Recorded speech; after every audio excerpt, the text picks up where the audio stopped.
लोक कंटाळलेत आता. कंटाळा घालवण्यासाठी म्हणून लॉकडाऊन उडायचं असं नाहीये. मी म्हणजे ट्रम्प नाहीये.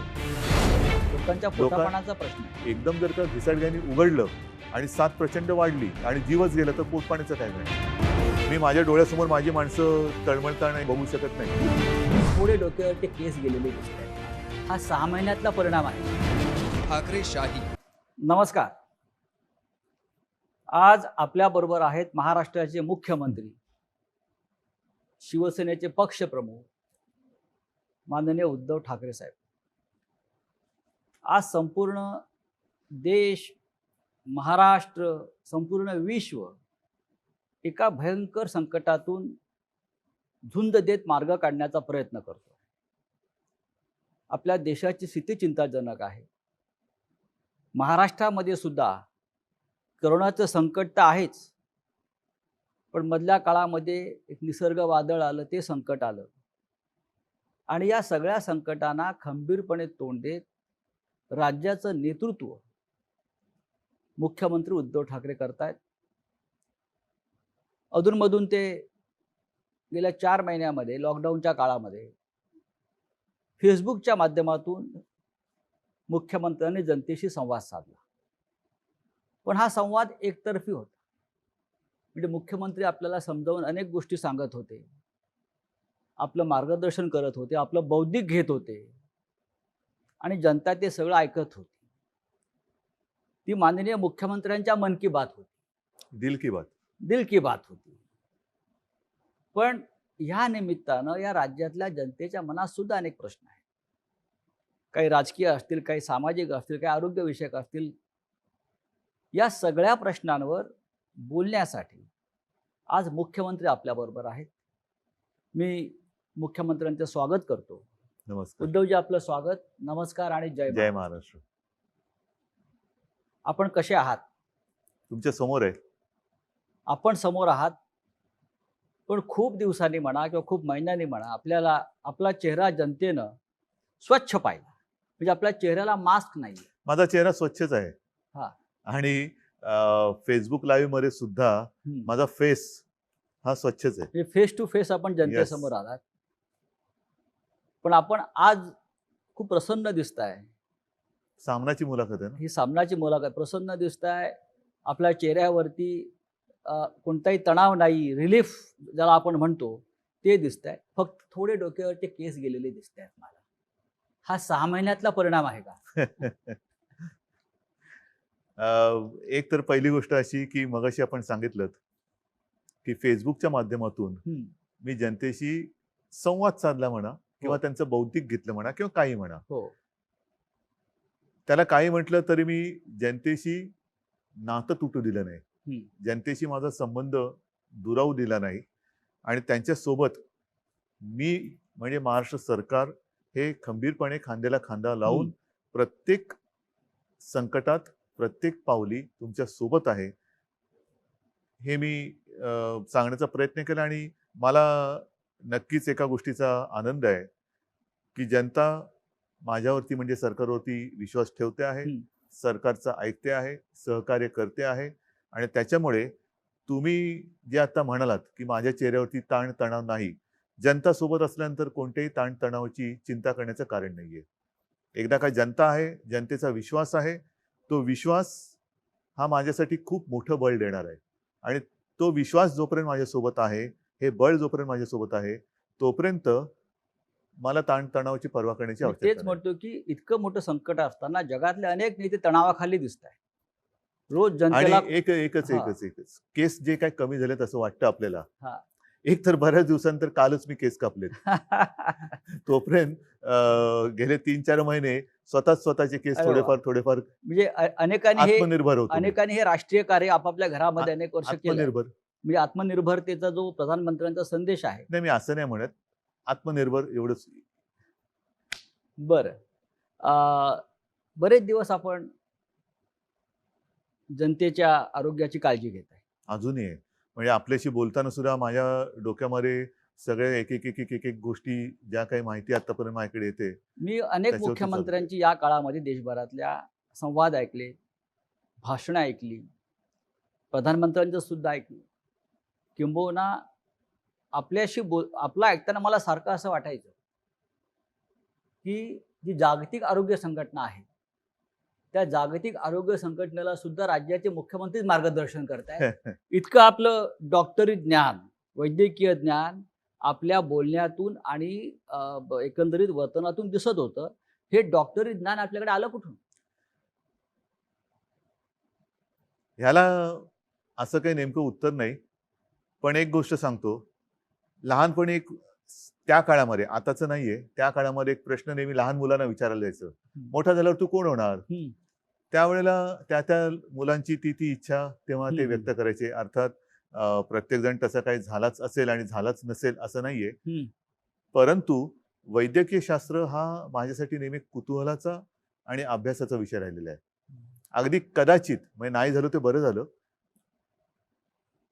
पण कदाचित एक शक्यता तेव्हा माझ्या मनात ही डोकत होती की डॉक्टर व्हावं. बरं. अरे वा. त्या दृष्टीने मी कधी असा काही प्रयत्न केला नाही, पण होमिओपॅथीचा मी तेव्हा अभ्यास करत होतो, जरूर करत होतो. आपल्या घराला परंपरा आहे. हो. माझे आजोबा असतील, आपले काका असतील, किंबहुना शिवसेना प्रमुख सुद्धा त्यातलं फार चांगलं ज्ञान आणि मासुरा. मास आहे. तर तो एक आमच्याकडे बॉक्सच असायचा. त्याच्यामध्ये आता हे सगळं आर्सेनिकम अल्बम, हे ते सगळे एक बॉक्सच असायचा. कोणाला काय झालं तर घरच्या घरी ते उपचार केले जायचे. आणि तेव्हा होमिओपॅथीचे डॉक्टर्स आमच्याकडे यायचे. ॲलोपॅथी हा विषय खूप दूर होता. तो काळ एकूण वेगळा होता. आतासारखे सगळे उपद्व्यापी व्हायरस वगैरे बरं त्या जमान्यामध्ये असे फार त्रासदायक नव्हते. आणि एक चांगलं छान असं आयुष्य होतं. त्या काळामध्ये मी होमिओपॅथीचाही अभ्यास करत होतो. कळत नकळत ती जी काही आवड आहे ती आज सुद्धा थोडीफार जिवंत आहे. आणि अनेकदा, म्हणजे काही वर्षांपूर्वी तुमच्या लक्षात असेल, आपल्याकडे बीडला प्लेग आला होता. त्याही वेळेला मी शिवसेनेचं पथक पाठवलं होतं, डॉक्टर दीपक सावंत यांच्या नेतृत्वाखाली. ते तिकडे गेलं. मग औषधं कोणती लागतील, काय लागतील, ती औषधं कुठून आणायची, मुंबईमध्ये पूर आला तेव्हा कोणती औषधं लागतील, हे एक थोडंसं मी एक तळमळीने करत असतो. आणि आत्ता सुद्धा हा एक विचित्र योगायोग आहे. ध्यानीमनी नसताना मुख्यमंत्री पदाची जबाबदारी माझ्या खांद्यावरती आली. आणि ती सुद्धा अशा वेळी आली की जागतिक एक आरोग्यविषयक आणीबाणी जणू काही त्यातून आपण जातो असा हा काळ आहे. आणि त्यावेळेला ही जबाबदारी माझ्या खांद्यावर आली म्हटल्यानंतर मग त्याच्या खोलात जाणं हे फार महत्वाचं आहे. तुम्ही खूपच खोलात गेला. हो, कारण त्याच्याशिवाय तुम्ही निर्णय घेऊ शकत नाही. नेमकं एखाद्याचं मूळ तुम्हाला कळल्याशिवाय तुम्ही निर्णयापर्यंत जाऊ शकत नाही. आज ह्या विषयावरती तज्ज्ञ असा कोणीच नाहीये. जो तो अनुभवातून शहाणपण जे येतं, तो अनुभव आपल्याला शिकवतोय आणि त्यातून आपण शहाणे व्हायचं की नाही हा ज्याचा त्याचा प्रश्न आहे, पण शहाणं होण्याचा आपण तरी प्रयत्न करतो. तुम्ही, असं मला वाटतंय की तुम्ही जनतेला मार्गदर्शन करता करता या सगळ्या विषयावर, राज्याचे जी आपली प्रजा आहे, आपण त्याचे पालक आहात. कोरोना बरोबर जगायला तुम्हीच शिकलेला आहात. सगळ्यांना शिकायला पाहिजे. कारण त्या फेसबुकच्या माध्यमातून, आणि असं काय नाही की अजून मी ते थांबवलेलं आहे. बरं. येत्या काही दिवसात मी परत करेन. कारण हे करत राहावंच लागेल. जोपर्यंत एक कोरोना सोबत जगणं आपण शिकत नाही आणि स्वीकारत नाही, तोपर्यंत ह्या काही गोष्टी अपरिहार्य म्हणून आपल्याला मानाव्याच लागतील, त्या कराव्याच लागतील. उगाचच फिरणं, उगाचच गर्दी करणं, ह्या काही अनावश्यक गोष्टी ह्या टाळाव्या लागतील. ठाकरे सरकार, आपण ठाकरे सरकारच म्हटलं पाहिजे, कारण जो नेतृत्व करतो त्याच्या नावाने सरकार ओळखलं जातं. पण ठीक आहे, मी नेतृत्व म्हणून हा एक भाग झाला. परंतु एक तर हे महाविकास आघाडी म्हणून 3 पक्षांचं सरकार सोबत समर्थक आपले जे अपक्ष आहेत त्यांचं सरकार आहे. आणि त्याहीपेक्षा महत्वाचं, ज्यांनी हा प्रयत्न स्वीकारला, ज्यांनी ह्या प्रयत्नाचं स्वागत केलं, त्या मायबाप जनतेचं हे सरकार आहे. त्या सरकारला 6 महिने झाले. 6 महिने गेले फुकट. 6 महिने होऊन गेले. खरं म्हणजे एखाद्या सरकारला किंवा एखाद्या मुख्यमंत्री पदाला 1 महिना झाला तरी उत्सव साजरा करतात. सध्या उत्सवाला बंदी आहे. आणि राज्यात व देशामध्ये अशी अनेक उदाहरणं आहेत की ज्यांना 2-4 महिनेही पंतप्रधानपदी किंवा मुख्यमंत्रीपदी राहता आलं नाही. आपण 6 महिन्याचा आपला पूर्ण झाला आणि अत्यंत व्यवस्थित तो पूर्ण झाला. हा 6 महिन्याच्या काळाकडे तुम्ही कसं पाहता? हा काळ कसा गेला? फार विचित्र पद्धतीने गेला. आपण जे म्हणालात ही गोष्ट खरी आहे की 1 महिना झाला, 100 दिवस झाले, 6 महिने झाले, हे सरकारचे वाढदिवस मोठ्या धूमधडाक्यात आतापर्यंत साजरे हम्म. केले गेले. हम्म. आता मला असं वाटतं विरोधी पक्षनेते पदाचे दिवस हे धूमधडाक्यात साजरे केले जात आहेत, अच्छा. असं दिसतं हे कोण. पण हे जे काही 6 महिने गेले, हे 6 महिने विविध आव्हानं घेऊन आले होते आणि बरं. आव्हानं अजूनही संपलेली नाहीयेत. राजकीय आव्हान ठीक आहे, ते तर मी तुम्हाला सांगितलं, जोपर्यंत जनतेचं बळ माझ्यासोबत आहे, जनतेचा आशीर्वाद माझ्यासोबत आहे, तोपर्यंत मी ह्या आव्हानाची पर्वा करत नाही. पण सुरुवातीच्या काळामध्ये जसं हे संकट, ज्याचं कोणी अजूनही त्याचा आकार उकार किंबहुना नेमकेपण काही ओळखू शकलेलं नाही, असंही संकट आलं. एक गोष्ट लक्षात घ्या, आपत्ती ही काही नवीन नाहीये. आपत्त्या ह्या येत असतात. पण त्या आपत्त्या किंवा आपत्ती कशी असते, एक भीषण पूर येतो, भीषण भूकंप होतो, फार भयानक असते ती परिस्थिती. त्याच्यामध्ये एक सुनामी येते, एका क्षणात होत्याचं नव्हतं करून जातं. कदाचित असंही होतं की काही संकट, जसं हे कोरोनाचं संकट आहे, हे जर आपण खबरदारी घेतलं नाही तर झपाट्याने लोक आजारी पडतात आणि मृत्युमुखी पडतात. पण ही जी संकटं असतात, वादळ असतं, जसं निसर्ग वादळाचा उल्लेख तुम्ही केला, भूकंप असतो, हे एका क्षणात, निमिषार्धात ज्याला म्हणतो, ते होत्याचं नव्हतं करून टाकतात. आणि त्याच्यानंतर आपल्याला फार जिकरीने जी लोक त्याच्यामध्ये अडकली असतील त्यांना सोडवण्याचं काम करावं लागतं, त्यांचं पुनर्वसनाचं काम करावं लागतं. परंतु त्यावेळेला कसं असतं की एकदा ते होऊन गेल्यानंतर आपण तिकडे आपल्याला कळते की कुठे कुठे काय काय बिघडलेलं आहे किंवा काय. जसं आता निसर्ग चक्रीवादळ, सुदैवाने त्याच्यामध्ये आपल्याला सुरुवातीपासून जरा काळजी घेतली म्हणून प्राणहानी ही कमीत कमी आपण ठेवू शकलो. तेवढी सुद्धा होता कामा नव्हती, पण ती कमीत कमी आपण ठेवू शकलो, मर्यादित ठेवू शकलो. आता तिकडे विजेचे खांब उन्मळून पडले, झाडं, वृक्ष, बागा, त्याचं नुकसान झालं, घरांचं नुकसान झालं, शेतीचं नुकसान झालं. ह्याची नुकसान भरपाई आता आपण करत चाललेलो आहोत. नुकसान नाही पण भरपाईमध्ये एकच सेकंद, हे जे संकट आहे करोना, हे अजूनही संपत नाहीये. म्हणजे मी फेसबुक लाईव्ह मध्ये एकदा म्हटलं होतं, सरणार कधी रण. हे रण कधी सरणार हेच कळत नाही अजूनही. कारण याला ते रण मानताय. रणच आहे, रणकंदन आहे मोठं, जागतिक. जसं मी मागेच म्हटलं होतं की वर्ल्ड वॉर आहे, तिसरं वॉर महायुद्ध, अगेन्स्ट व्हायरस. म्हणजे 2 महायुद्ध झाली. हे फार भयानक आहे, ज्याने हे खरं विश्वयुद्ध आहे, कारण त्यांनी पूर्ण जग व्यापून टाकलेलं आहे. आज सुद्धा अनेक देशांमध्ये ज्यांनी लॉकडाऊन उठवला घाई गर्दीने किंवा सगळं काही संपलं असं समजून लॉकडाऊन उठवला, ते परत लॉकडाऊन करतायत. काही ठिकाणी तर त्यांनी ऑस्ट्रेलियामध्ये वगैरे तुम्ही ऐकलं की एका विभागामध्ये त्यांनी सैन्याला पाचारण केलं.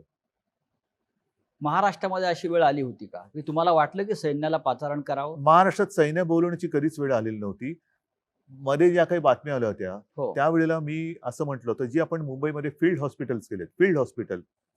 कारण संकट म्हणजे ही साथ म्हटल्यानंतर साथ असते, एका झपाट्यामध्ये ती किती जणांना कवेत घेईल हे आपण सांगू शकत नाही.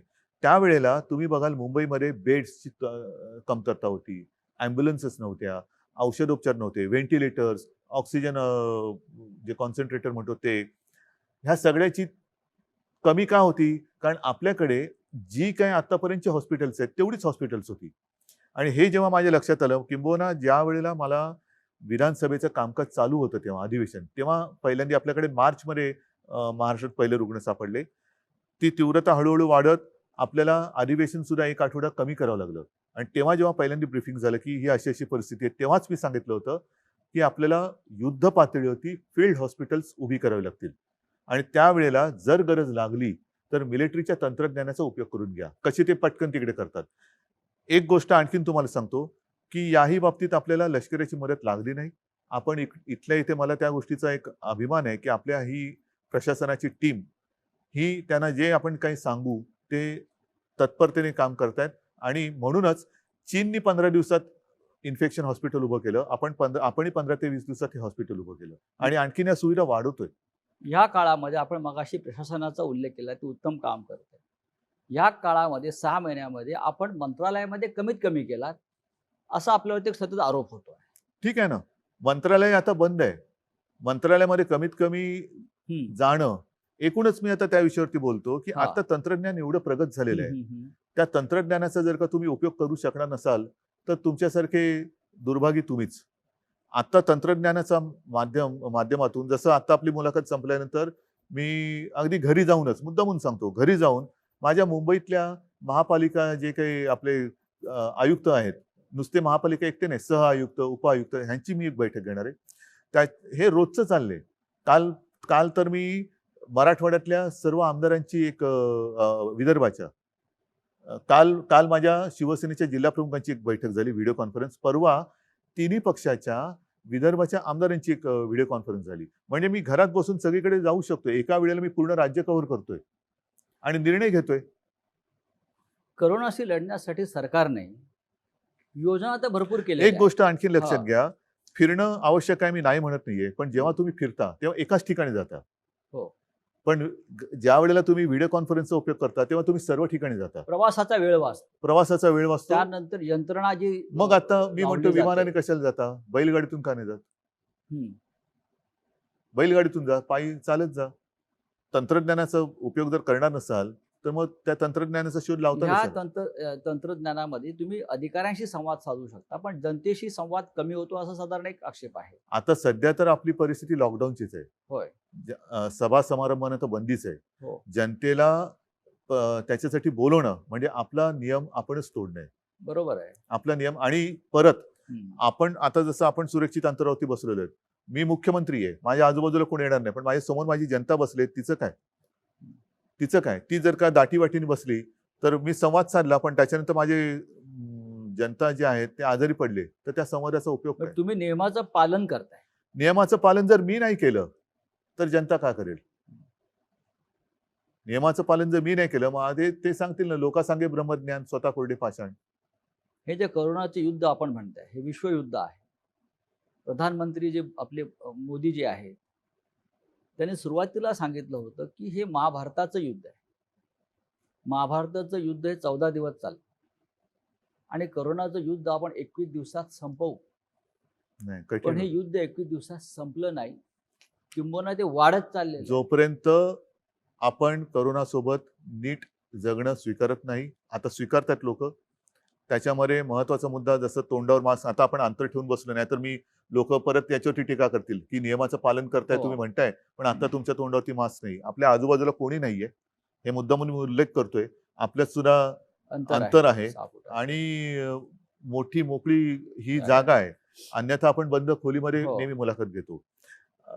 तर म्हणून मी सांगतो की जोपर्यंत तुम्ही सार्वजनिक ठिकाणी गर्दी करत नाहीत, तोंडावरती मास्क लावून फिरताय, त्याच्यानंतर तोंडाला हात लावत नाही, हात सतत धुताय, हे जे आहे हे एकमेकाला हे करोनासोबत जगणं. बरं. म्हणजे जर माझ्या बाजूला कोणी असेल आणि तो आनंद होता, माझी पण चूक होणार, पण तेव्हा तुम्ही मला सांगायला पाहिजे की जरा प्लीज असं करू नका. हे जे आहे ना, हे मी म्हणतोय करोनासोबत जगणं. या काळामध्ये आपण या युद्धाशी लढण्यासाठी जेव्हा युद्ध होतं तेव्हा आपण रणगाड्या आणतो, क्षेपणास्त्र आणतो, बंदुकांचे दारू आणतो, सैन्य भरती करतो. ही युद्धाची आयुधं आहेत. आणि आपण जेव्हा युद्ध केलं, महाराष्ट्रात सुरू केलं, तेव्हा आपण मोठ्या प्रमाणामध्ये ICU, व्हेंटिलेटर्स, बेड, औषधं हा साठा केला. हे आरोग्यविषयक युद्ध आहे.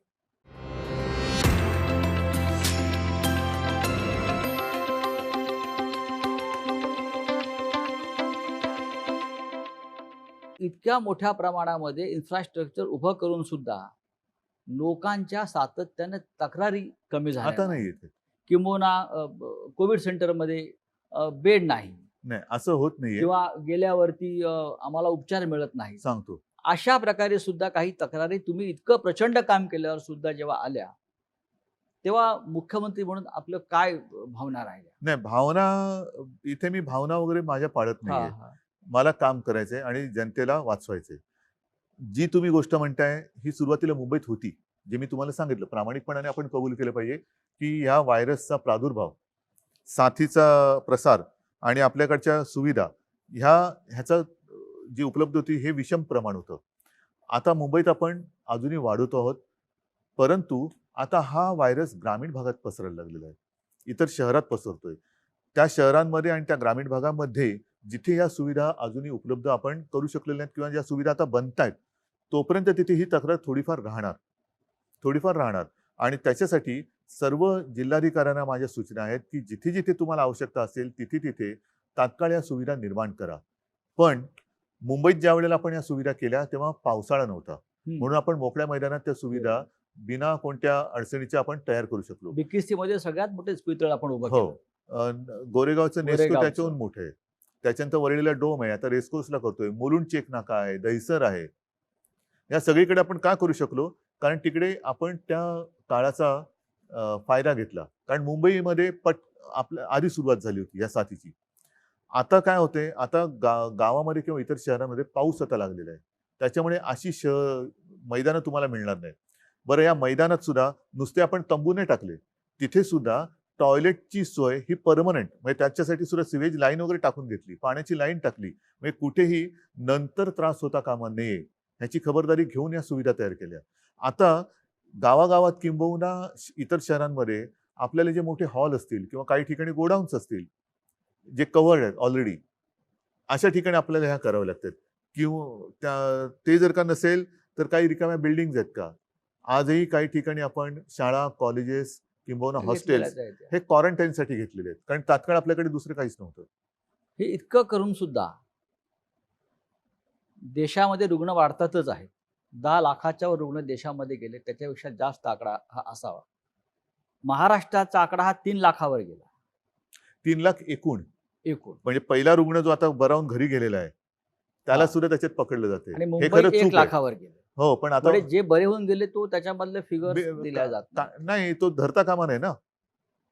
तुम्ही तुमच्या महाराष्ट्राला किंवा देशाला पंतप्रधान किती असं विचारता का? मग नेहरूंपासून पंतप्रधान धरणार का? महाराष्ट्रामध्ये सुद्धा यशवंतरावांपासून मुख्यमंत्री धरणार का? असे सगळे मुख्यमंत्री किंवा सगळे पंतप्रधान एकत्रित धरत नाहीत. आत्ता किती पंतप्रधान? 1. आत्ता किती मुख्यमंत्री? 1. आतापर्यंत कोण कोण होऊन गेले? हे होऊन गेलेले. म्हणजे आता आकडा कमी होतो. कमीच आहे. हा, असं नाही मी म्हणत, काही ठिकाणी वाढतोय. एक आणखीन महत्वाचा मुद्दा घ्या लक्षात, की ही साथ आहे, आकडा वाढतोय, तो थोडा वाढणार, पण याच्यामध्ये आपल्याला लवकरात लवकर तो रुग्ण ओळखून किंबहुना रुग्णाला जर का तशी लक्षणं आढळली तर त्यांनी लवकर पुढे आलं पाहिजे.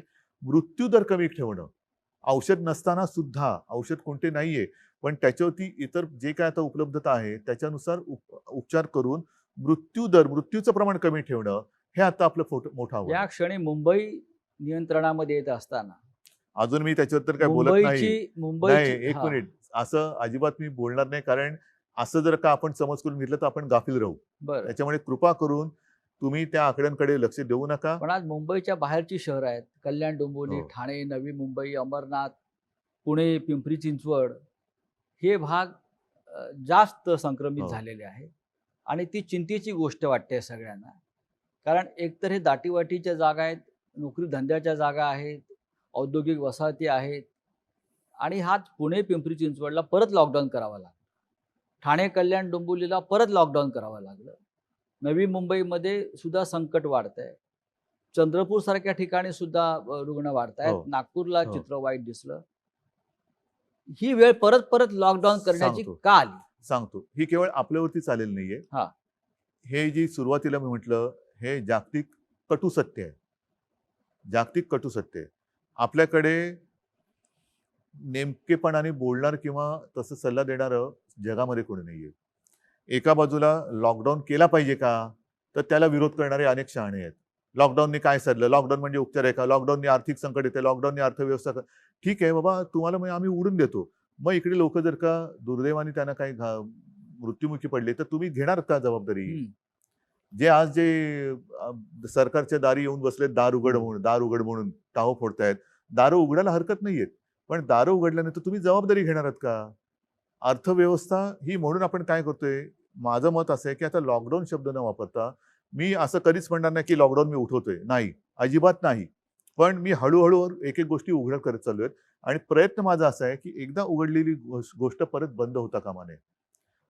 त्याच्यामुळे नुसता आरोग्याचा विचार करूनही चालणार नाही, नुसता अर्थव्यवस्थेचं पण चालणार नाहीये.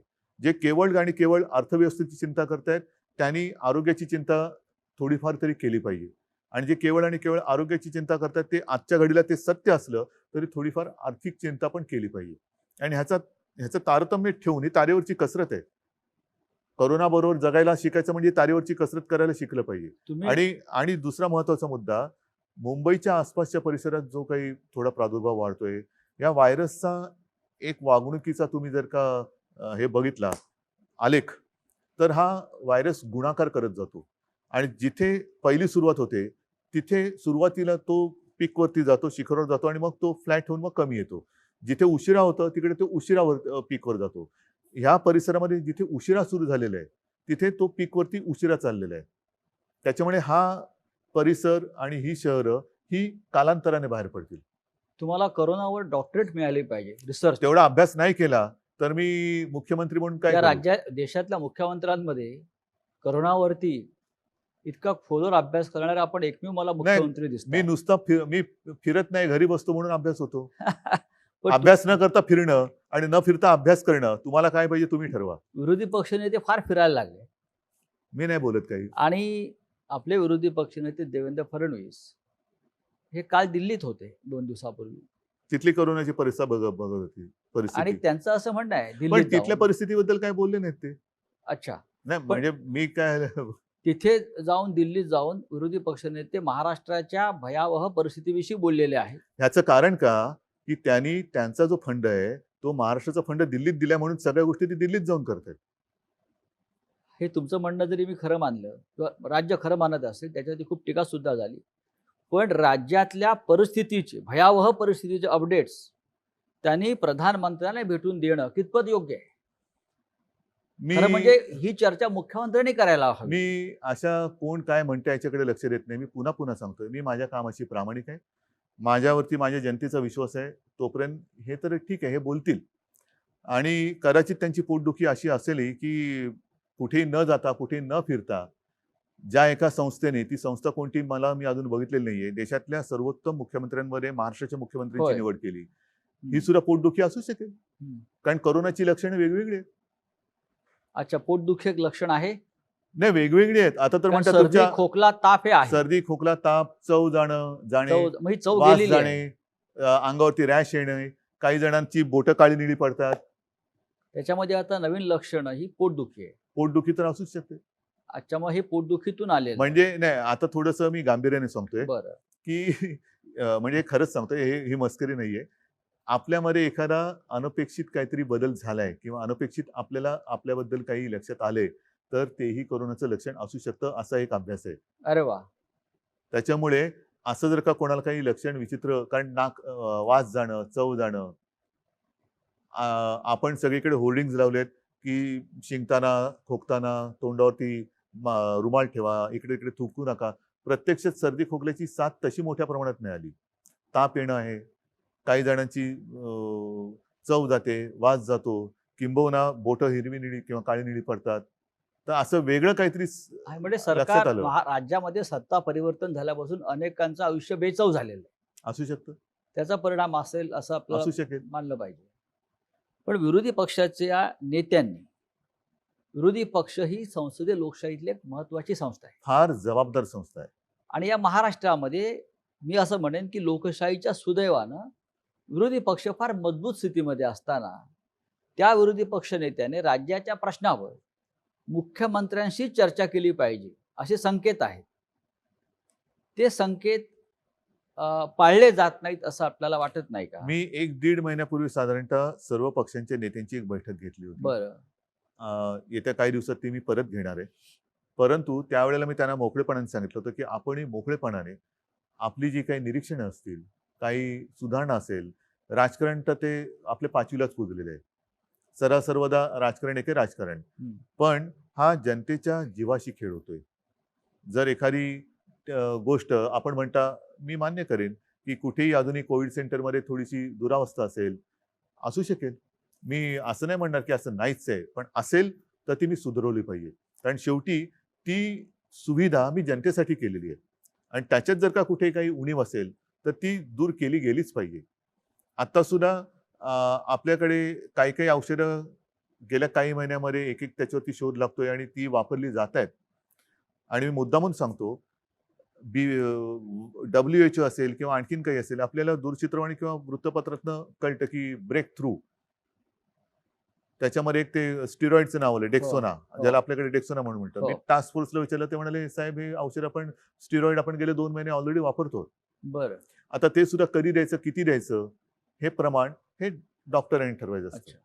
आणि म्हणून प्रत्येक रुग्णाला हे औषध मिळालंच पाहिजे हा आग्रह आपण नाही धरता कामा. ते डॉक्टरवरती सोपवलं पाहिजे.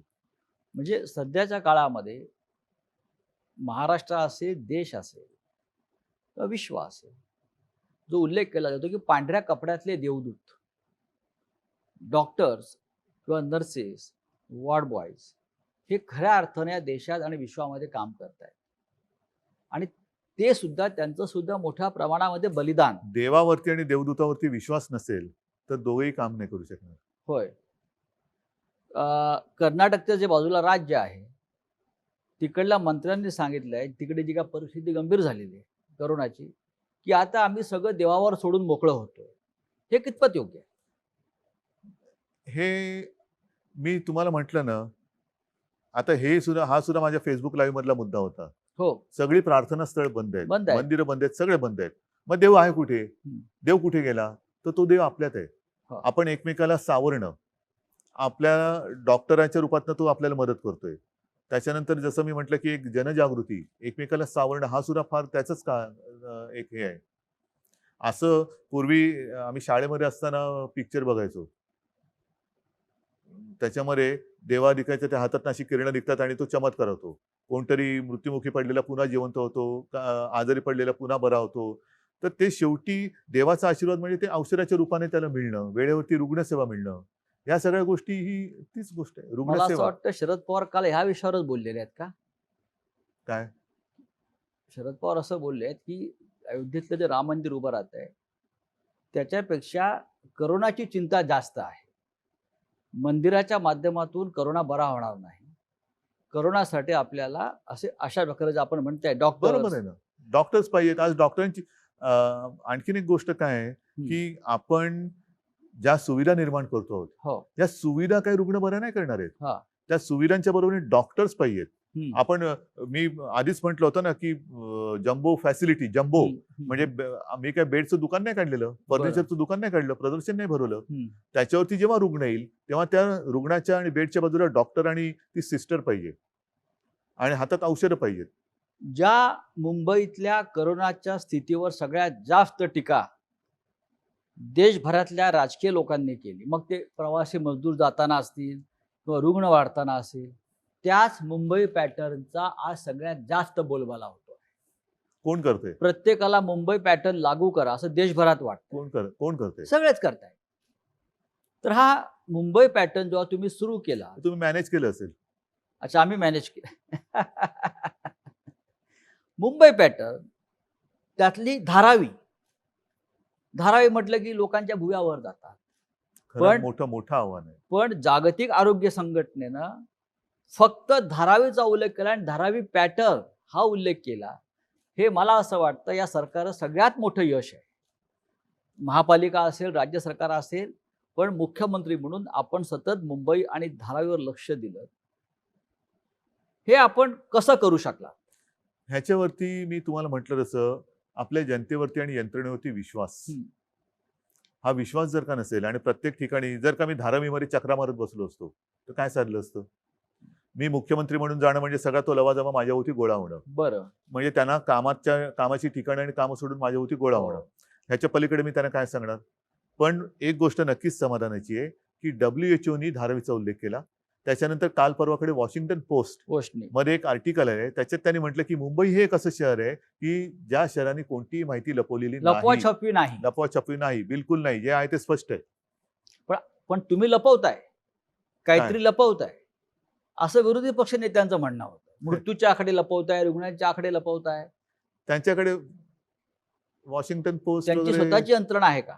असू शकेल की ज्या माध्यमातून त्यांना हे आकडे मिळत आहेत किंवा राज्यातल्या कारभाराविषयी माहिती मिळते. असू शकेल.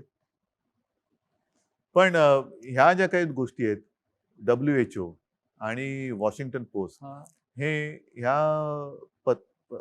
वृत्तपत्रात आणि त्या हेल्थ ऑर्गनायझेशननी देणं हे एक फार मोठं गौरवाची गोष्ट आहे. त्याच्यामुळे मी या गोष्टींकडे बाकीच्या मी त्याच्याकडे लक्ष देत नाही. धारावीत आपल्याला यश मिळत आहे. मी अजूनही बोलत नाही, कारण अजूनही संकट पूर्ण टळलं पाहिजे. आणि जर का मी कोणाचं आता मोठं कौतुक केलं तर गाफीलपणा मला नकोय, गलथानपणा नकोय. मुंबई सुद्धा हळूहळू स्थिरस्थावर होत आहे. पण मुंबईच्या रस्त्यावरती वडापाव कधी मिळणार? त्याच्यासाठी सुद्धा आपली ही हळूवार वाटचाल त्याच दिशेने चालू आहे. हो. जोपर्यंत मुंबईच्या रस्त्यावरती लोकांना वडापाव मिळत नाही, तोपर्यंत मुंबई सुरळीत झाली असं कोणी या देशामध्ये मानणार नाही. वडापाव आहे, बऱ्याच गोष्टी आहेत. बरं. दुसरा एक विषय महत्त्वाचा येतो आहे, की या संपूर्ण 4 महिन्याच्या काळामध्ये आपण मंदिरांनाही लॉकडाऊन केलं आहे. देवही बंदिवान आहेत. देव आपलेच आहेत. मंदिराची टाळी कधी उघडणार? देव म्हणतात मी तुमच्यात आहे बरं. आणि त्याच्यामुळे तुम्ही मंदिरात येऊ नका, तुम्ही हे पहिले सांभाळा. जसं गाडगेबाबांचा एक उल्लेख, हो. माझ्या आजोबांनी मला ती सांगितलेली गोष्ट, मला हो, तर त्यांच्या हो. चरित्रात पण लिहिलेलं आहे. होय. गाडगेबाबा पंढरीला जायचे, पंढरपूरला. यात्रा असायची, वारी, जसं ती या वेळेला वारी होऊ शकली नाही आणि गाडगेबाबा जायचे ते दर्शनाला मंदिरात जायच्या आधी किंवा ऐवजी चंद्रभागेचा काठ हा सकाळ झाली का खराट घेऊन साफ करायला लागायची.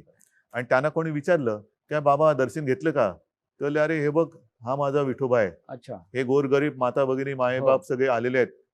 इकडे ही सगळी अस्वच्छता माजली तर रोगराई येईल, मग त्याचं काय होणार? त्याच्यामुळे ते त्याची सेवा कर सांगायची. आपण त्या गाडगे महाराजांची परंपरा आणि ते स्वतः हे खरं घेऊन काढायची. आता आम्ही त्यांच्या नावाने अभियान करतो, पण स्वतः काय करतो? स्वच्छ केलेल्या कोपऱ्यामध्ये जाऊन झाडू मारून फोटो काढतो. गाडगे महाराजांची परंपरा महाराष्ट्राला जशी लाभली आहे, तशी ठाकरे कुटुंबाला आहे ना, आजोबांनी प्रबोधनकारांपासून किंवा त्याच्यामुळे माणसाचा काही देव गोष्टी त्यांनी पाहिला. या माझ्या आजोबांकडनं त्यावेळेला मी त्यांच्या आठवणीच्या स्वरूपात ऐकलेल्या आहेत.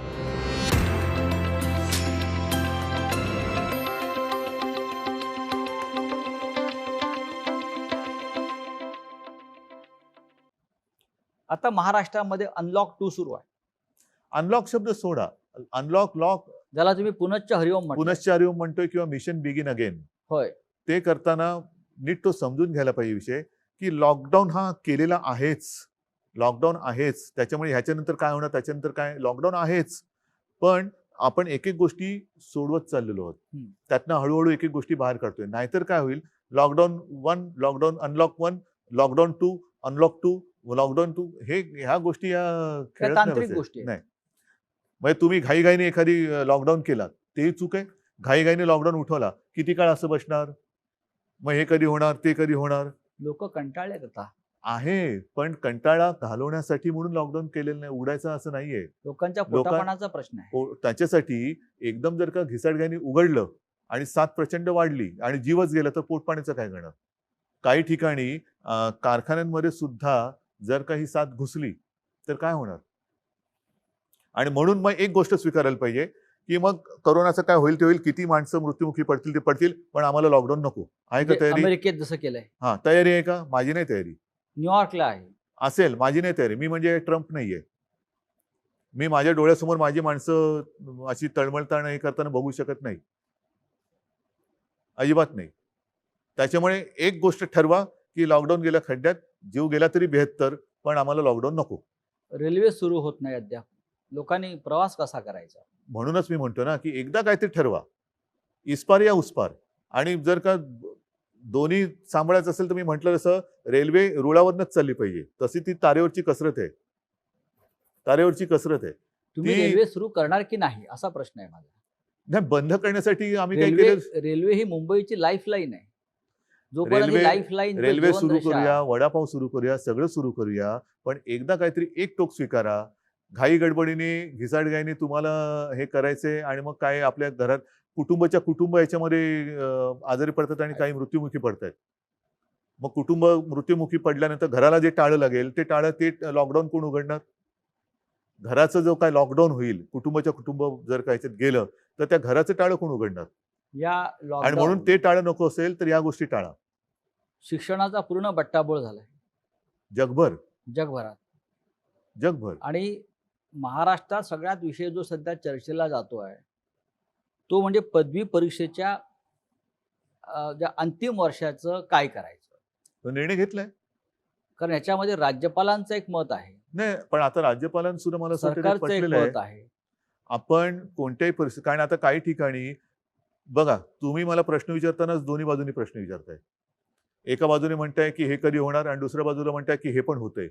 म्हणजे एका बाजूला म्हणते हे उघडणार कधी, दुसऱ्या बाजूला म्हणते की तुम्ही राज्यात इतर राज्यांमध्ये पुन्हा लॉकडाऊन होते. होय. मग हाच तो माझा महत्वाचा मुद्दा आहे. काही ठिकाणी शाळा सुरू केल्या आणि त्यातली मुलं बाधित झाली. असं कोणी समजू नका की मुलांना हा करोना होत नाही. 6 महिन्याच्या बाळाला सुद्धा करोना झाला, तो बरं जगभरात झाला. हे चित्र आलंय. आता आहे. दक्षिण कोरियामध्ये हो, हो. शाळा परत बंद कराव्या हो. लागल्या. अनेक देशात बंद मग केल्या. त्याचा खेळखंडोबा किंवा बट्ट्याबोळा आहे की नाही? मग या शिक्षणासाठी शेवटी महाराष्ट्राला शिक्षणाची फार मोठी परंपरा आहे. सगळ्या देश जगाला आहे. मुंबई महाराष्ट्राला आहेच खास ना. करून आपण फार पुढे आहोत. शिक्षण हे जीवनावश्यक गोष्टीपैकी एक आहे. 2020 मध्ये या काळामध्ये मुलांनी, तरुणांनी शिक्षणाचं काय करावं? महत्वाचा मुद्दा आहे हा आणि त्याच्यासाठी आपण आता हा जुलै जवळपास संपत आला. बरोबर आहे. जूनमध्ये शाळा सुरू होतात. मी माझी संकल्पना मांडली ती हीच आहे की शाळा कधी सुरू होणार. आता तो शाळा हा जो कन्सेप्ट आहे तो थोडासा बाजूला ठेवा. शिक्षण कधी सुरू होणार. ह्याच्यासाठी आपण हा एक विचार केला की जिथे जिथे शक्य असेल ग्रामीण भागात तिथे शाळा सुरू कराव्यात का, आणि जिथे जिथे शक्य आहे, सुविधा आहे, तिकडे ऑनलाईन शिक्षण सुरू करावं का. ऑनलाईन शिक्षणाचं पायलट आपल्याकडे सुरू झालेलं आहे. बरं. त्याच्यासाठी आपण केंद्राशी बोलून आता त्याच्यात सुद्धा कसं आहे की हे एकतर्फीच होणार आहे. जसं माझं फेसबुक लाईव्ह होतं तसंच ते होणार आहे की टीव्ही चॅनलवरनं शिकवता येईल का. त्याच्यानंतर आपण मुंबई महापालिकेच्या शाळेमध्ये टॅब दिले होते, SD कार्ड लोड केले, त्याच्यात ई लर्निंग आहे, टेक्स्टबुक आहेत, पाठ्यपुस्तक आहेत. अशी काही हे करावं का, कारण त्याच्यावरती सगळ्या बाजूनी आपण मतांतरही घेत आहोत. पण जसं आता तुम्ही म्हणताय की लॉकडाऊन करावा, काही म्हणतात करावा, काही म्हणतात करू नये, तसं प्रत्येक बाबतीत आपलं 2 मत, 3 मत, 4 मत हा जो काही एक घोळ होतोय मतांतराचा, त्याच्यामुळे आपला प्रॉब्लेम होतोय. कारण सरकार म्हणून आम्ही करणार. शेवटी जर का एखादी गोष्ट मला पटली तर मी टीकेची पर्वा कधीच करत नाही. मुख्यमंत्री नव्हतो तेव्हाही केले नाही आणि आताही करणार नाही. जी गोष्ट मला पटले आणि मला असं वाटतं की याच्यात जनतेचं हित आहे तिकडे मी टीकेची पर्वा करत नाही. राज्यपालांची एक भूमिका आहे. त्यानंतर युनिव्हर्सिटी ग्रँट कमिशन, विद्यापीठ अनुदान जी संस्था आहे, त्यांची भूमिका परीक्षा पण आपल्याकडे सुद्धा घेण्यासंदर्भात आहे. कुलगुरूंची एक भूमिका आहे. आपल्याकडे परीक्षा एक होऊ भूमिका आहे. नये. यातून मार्ग काढण्यासाठी. मार्ग काढलाय आपण. परीक्षा होऊ नये असं कोणाचंच मत नाही. हो. माझंही मत आहे परीक्षा व्हावी. पण हे मी काय म्हटलेलं नीट लक्षात घ्या. आपण अंतिम वर्षाच्या मुलांना जी काही आतापर्यंत सेमिस्टर झालेले त्याचं ॲग्रिगेट करून मार्क देऊन त्यांच्या आयुष्यातला एक अडथळा दूर करावा, त्यांना पास करावं. त्यांच्या शेवटी एक सरासरी हा एक प्रकार असतो म्हणून त्याला सरासरी म्हणतात. सरासरी मार्क देऊन त्यांना रिझल्ट द्यावा. ज्यांना कोणाला वाटतं की मी ह्याच्याहून चांगली कामगिरी बजावू शकतो त्यांना आपल्याला जेव्हा शक्य होईल.